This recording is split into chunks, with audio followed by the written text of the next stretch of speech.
আসসালামু আলাইকুম প্রিয় বন্ধুরা, আজ আপনাদের সামনে দারুণ একটি ওষুধের রিভিউ নিয়ে হাজির হয়েছি। ওষুধটির নাম ইমোলেন্ট ক্রিম। এটি প্রস্তুত করেছে স্কয়ার ফার্মাসিউটিক্যাল লিমিটেড। এটিতে উপাদান হিসেবে রয়েছে লাইট লিকুইড প্যারাফিন 60 মিলিগ্রাম এবং হোয়াইট সফট প্যারাফিন 150 মিলিগ্রাম।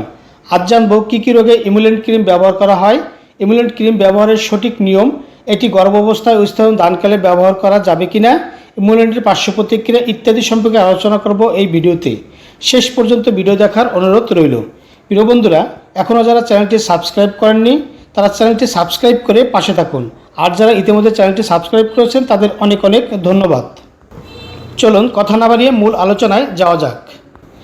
ইমোলেন্ট ক্রিমের উপাদানের ভিতরে লাইট লিকুইড প্যারাফিন এবং হোয়াইট সফট প্যারাফিন ত্বকের উপর একটি পাতলা আবরণ তৈরি করে, যা ট্রান্স এপিডার্মাল স্তর থেকে অতিরিক্ত পানি নিঃসরণ কমিয়ে দেয় এবং ত্বকের স্বাভাবিক আর্দ্রতা বজায় রাখে।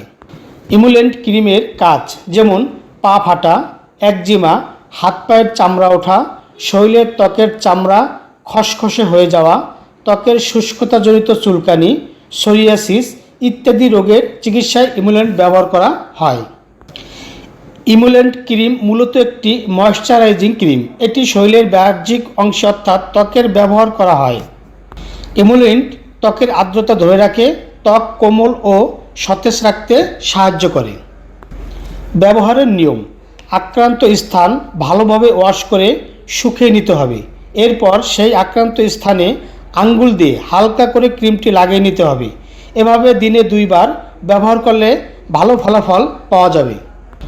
ক্রিমটি ব্যবহারের সময় চোখ, মুখ, নাক ও শরীরের কাটা জায়গায় যেন স্পর্শ না হয় সেই দিকে খেয়াল রাখতে হবে।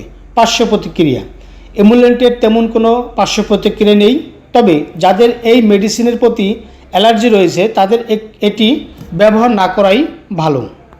গর্ভাবস্থায় ও স্তন্যদানকালে ব্যবহারের তেমন কোনো বাধা নেই, তবে বাচ্চাদের দুধ খাওয়ানো অবস্থায় ব্যবহার করা থেকে বিরত থাকুন এবং আপনার নিকটস্থ একজন রেজিস্ট্রিকৃত ডাক্তারের পরামর্শ নিয়ে ব্যবহার করুন। ক্রিমটির মূল্য 100 টাকা। এটি আপনাদের নিকটস্থ যে কোনো ফার্মেসিতেই পাবেন। প্রিয় বন্ধুরা, ইমোলেন্ট ক্রিমটি ক্রয়ের পূর্বে অবশ্যই উত্তোলনের তারিখ দেখে ক্রয় করুন। আলো থেকে দূরে 30 ডিগ্রি সেলসিয়াস তাপমাত্রার নিচে সংরক্ষণ করুন। হিমায়িত করা থেকে বিরত থাকুন এবং সকল ঔষধ শিশুদের নাগালের বাইরে রাখুন। প্রিয় বন্ধুরা, ইমোলেন্ট ক্রিম সম্পর্কে আরও কিছু জানার থাকলে কমেন্ট করুন, উত্তর দেওয়ার চেষ্টা করব। ভিডিওটি ভালো লাগলে চ্যানেলটি সাবস্ক্রাইব করে বেল আইকনটি অন করে পাশে থাকুন। ভালো থাকুন, সুস্থ থাকুন, ধন্যবাদ।